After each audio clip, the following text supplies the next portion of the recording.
इंसान की आदत है, जो उसे नहीं मिलता उसके लिए वो रोता है और अफसोस करता है। लेकिन क्या अफसोस करना चाहिए और कब तक करना चाहिए, ये एक बड़ा सवाल है। कई लोग मेरे पास आते हैं दुखी और परेशान। सब इस बात से परेशान है कि जो दूसरों को मिला वो उसे क्यों नहीं मिला।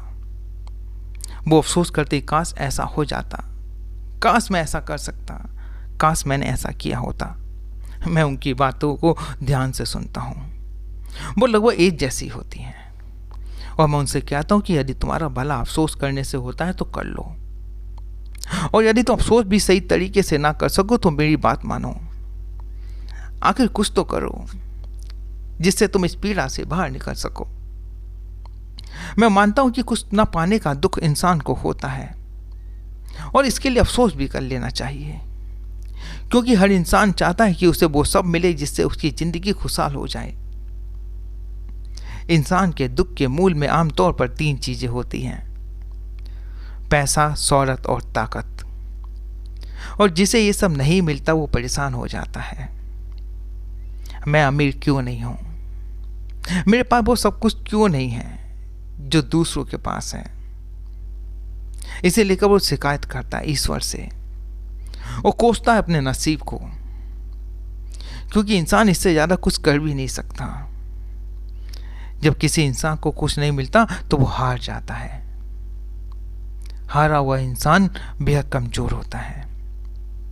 वो कमजोर इंसान सिर्फ 2 ही चीज करता है, या तो वो ईश्वर को कोसता है या अपने नसीब को कोसता है। तो यदि तुम्हें भी कोसना है तो कोस लीजिए, ईश्वर को कोस लीजिए, अपने नसीब को कोस लीजिए।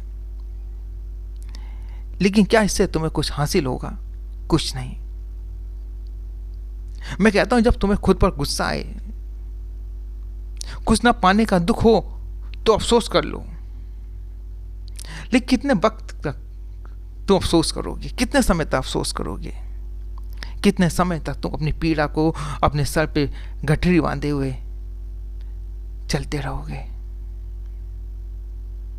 अरे मैं कहता हूं कि अफसोस करना है करो, चिल्लाना है तो चिल्लाओ, गुस्सा करना है तो करो, अपनी किस्मत को भी जी भर कर कोस ही लो, लेकिन अपने अंदर के गुबार को बाहर निकाल दो। क्योंकि यदि तुम्हारे अंदर रहा तो तुम चिड़चिड़े हो जाओगे। यदि पीड़ा तुम्हारे अंदर लंबे समय तक रही तो तुम बीमार हो जाओगे। तुम्हारा किसी काम में मन नहीं लगेगा। तो अपनी पूरी ऊर्जा सिर्फ अपनी किस्मत को कोसने में लगा दोगे और इससे तुम्हें कुछ हासिल भी नहीं होगा।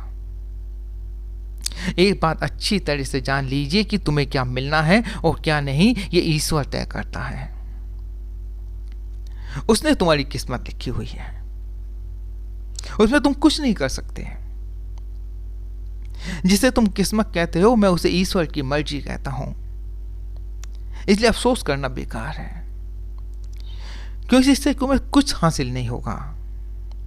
हां, इतना जरूर है कि तुम अपनी पूरी जिंदगी दुख और तकलीफ में बिता दोगे।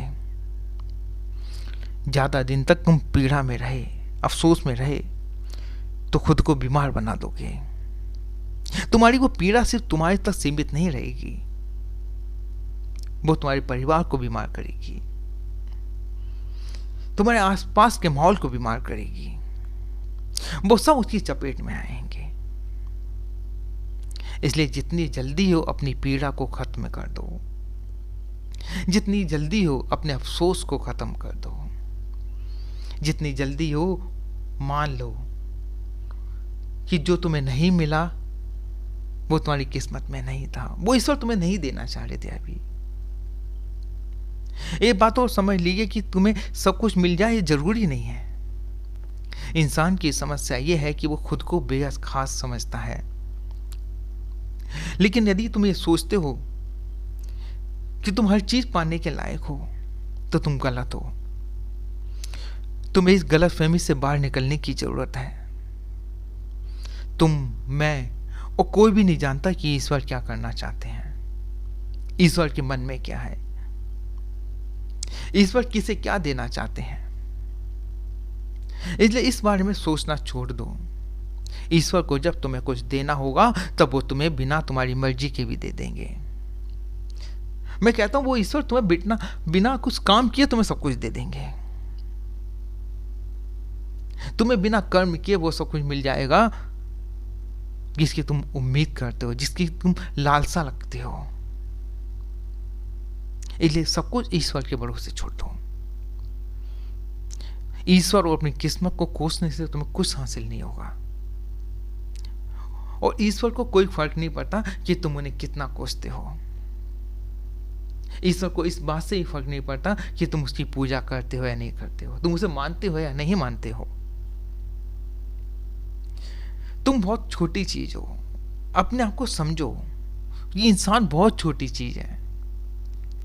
तुम इस पृथ्वी पे 50, 60, 70, 80, 90, 100 साल के लिए आए हो।